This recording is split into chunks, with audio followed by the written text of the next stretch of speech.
dia dirinya nggak jejek banget karena nopang badannya di mimbar itu ya. Maka afdolnya mimbar itu yang kelihatan, yang tangga. Ya bukan, ini kan podium namanya. Yang disebut mimbar itu bukan itu, ini buat podium. Ya, kayak gini podium. Lekar nih.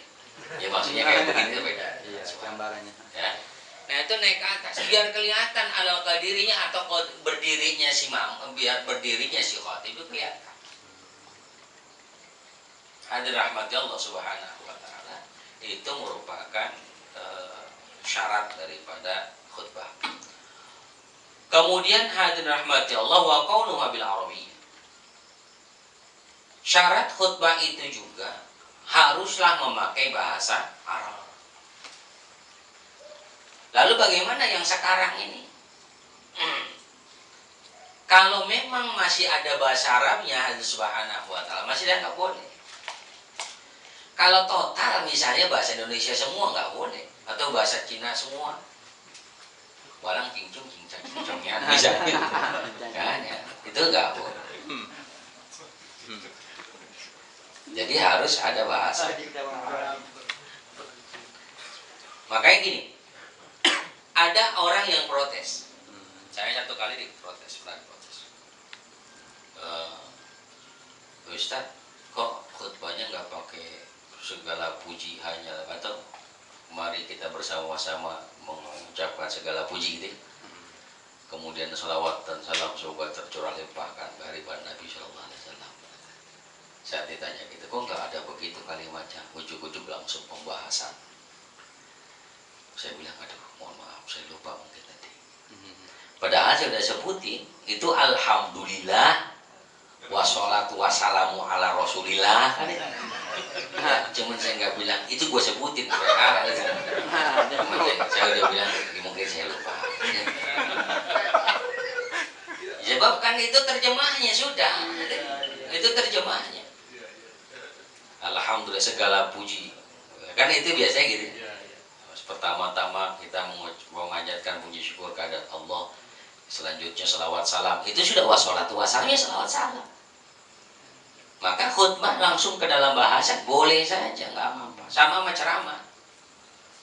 Orang ceramah segala puji, kemudian selawat kelamaan. Sementara yang ceramah banyak lagi, kayak Pildacil. Yang ceramah ada 6 gitu, ada Subhanahu wa ta'ala. Ini hadirna Subhanahu wa ta'ala, maka langsung saja ke dalam materinya, nggak apa-apa.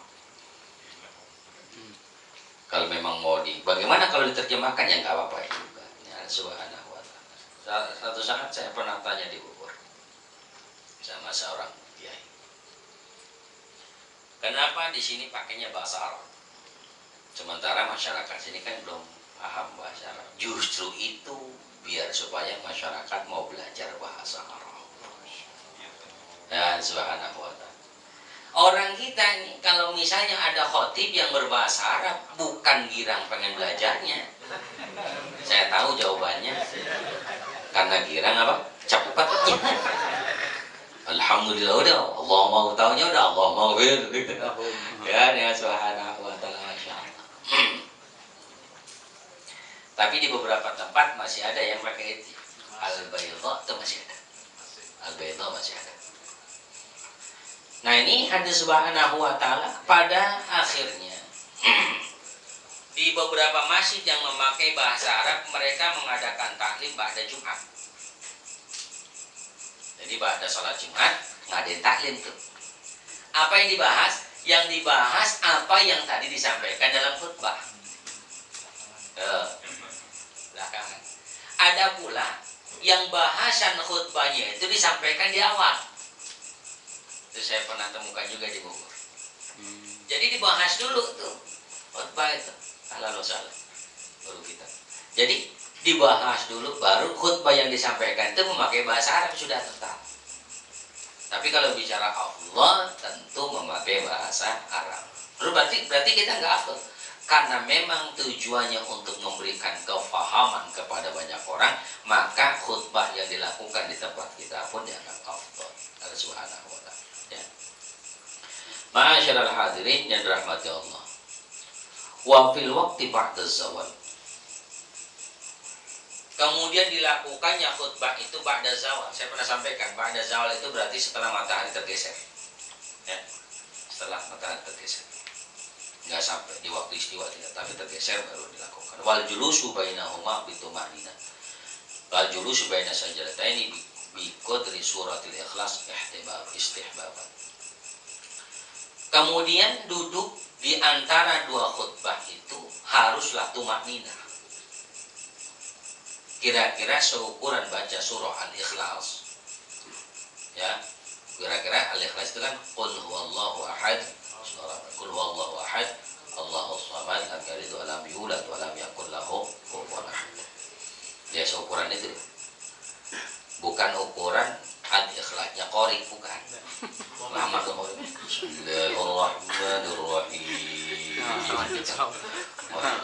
Panjang ya. Karena kalau walawat bisa sejam kan.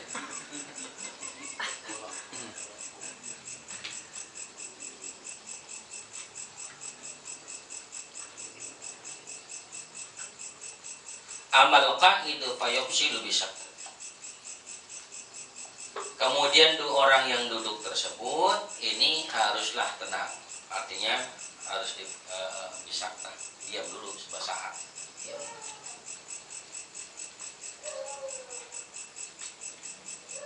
Ma'asyiral hadirin rahmati Allah subhanahu wa ta'ala.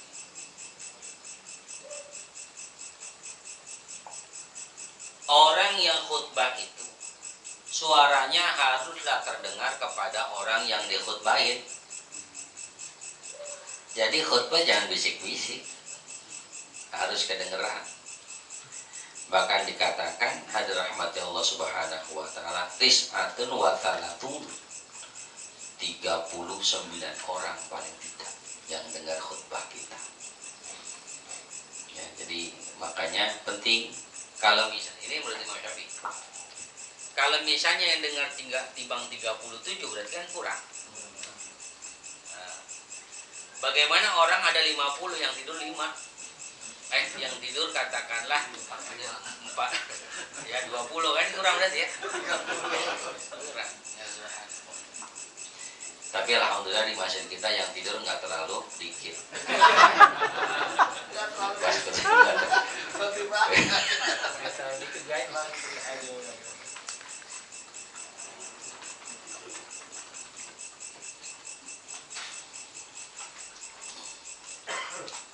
Fala budda minal isma'i was sama'i bil fa'il wallahu a'lam bishawab. Nanti kita lanjutkan di pertemuan selanjutnya, mudah-mudahan yang sedikit ada manfaatnya. Intinya ada rahmat Allah Subhanahu wa taala. Ibadah Jumat yang dilakukan seminggu sekali itu jangan sampai dilewatkan. Maksudnya dilewatkan itu bukan cuma dilewatkan waktunya, tapi dilewatkan daripada keutamaannya. Jangan. Ya saat khutbah dengerin baik-baik, gitu. Dengerin baik-baik. Sebab belum tentu Jumat depan kita ketemu sama Jumat lagi. Iya. Ya. Al-Jum'ah ila Jum'ah kafaratul lima bainahuma. Jumat satu kepada Jumat selanjutnya itu menghapus daripada dosa-dosa kita. Sehingga dari ketika kita datang, langkah kita dari rumah ke masjid itu zikir, dihitung sebagai zikir. Kemudian duduknya kita, bahkan hajinya orang yang nggak mampu, yang belum mampu ya untuk berangkat haji, baik karena dananya atau karena waktunya atau karena kesehatannya atau segala hal yang dia belum mampu untuk haji, maka Jumat itu bisa seperti pahala orang yang berangkat haji. Tuhan Subhanahu wa ta'ala. Karenanya jangan sampai ketika sholat Jumat, makanya ada dalam Fadhailul A'mal kalau nggak salah ya, ada Subhanahu wa ta'ala disebutkan tidak boleh sebelum sholat Jumat seseorang bepergian atau melakukan aktivitas yang berat. Kenapa? Takutnya pas sholat Jumat ngantuk. Ya, jangan aktivitas berat. Yang aktivitas enteng juga masih tidur gitu. Apalagi berat-berat. Ya, Subhanahu wa ta'ala. Ya, kalau syukur-syukur sholat Jumat itu malam Jumat jangan sampai terlalu malam tidurnya. Ya. Ini pagi jam 1 ya. jam 10 syukur-syukur udah tidur. Kalau mau Jumat tuh jam 11 ya udah tidur. Ntar bangun-bangun jam 2 siang. Jam 2 malam. Ini jam 2 siang kok udah khutbah ya, udah udah selesai. Ya, jam 2 tuh bangun salat salat tahajud. Jadi isi Jumat itu dengan banyak kebaikan. Ya, insya Allah Allah jadikan Jumat kita Jumat yang berkah. Ya, karenanya Allah Subhanahu wa taala gunakan waktu sebaik-baik mungkin, sebab serugi-ruginya orang adalah menyia-nyiakan waktunya dengan urusan duniawiya. Yang sebaik-baiknya orang adalah menggunakan waktunya untuk banyak beribadah kepada Allah. Mudah-mudahan kita tergolong orang yang istiqamah dalam ibadah. Pada hari ini ya Al-Fatihah.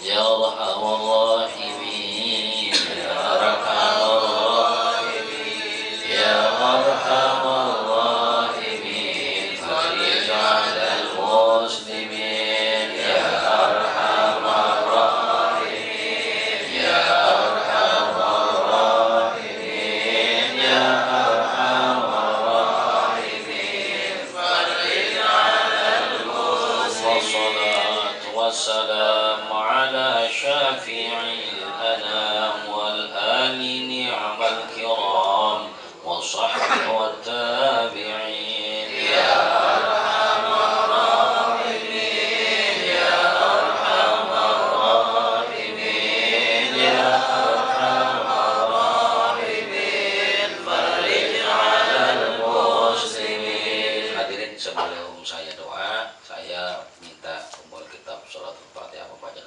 Shalatul Fatihah terkhusus buat santri yang alhamdulillah sudah ada yang selesai 30 juz, supaya teman-temannya pada ngikut begitu ya. Yang teman-teman yang lain bisa selesai 30 juz juga, biar supaya lebih kuat hafalannya, mampu untuk mengamalkan isinya, dan ikhlas dalam menyampaikan Al-Quran kepada orang lain pada nantinya.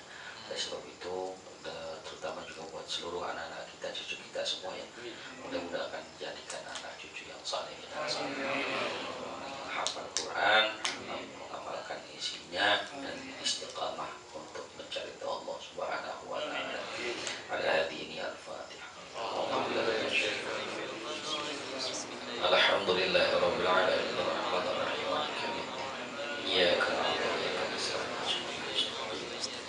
Shiratal ladzina an'amta 'alaihim. Ya Arhamar Rahimin,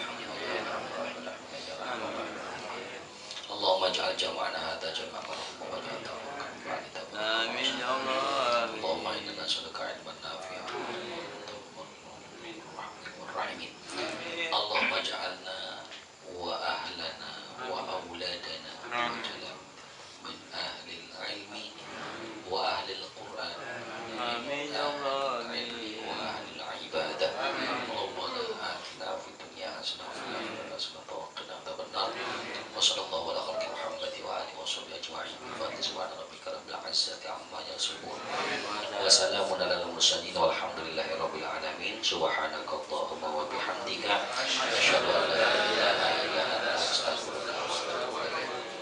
Dan sebelum saya tutup salam, ucapan salam terima kasih jazakumullah wa ahsanal jaza dari pesantren Bani Latif di Cilegon, Cilegon, Banten, yang kemarin waktu Al-Mutaqin saya bagikan kalender ya.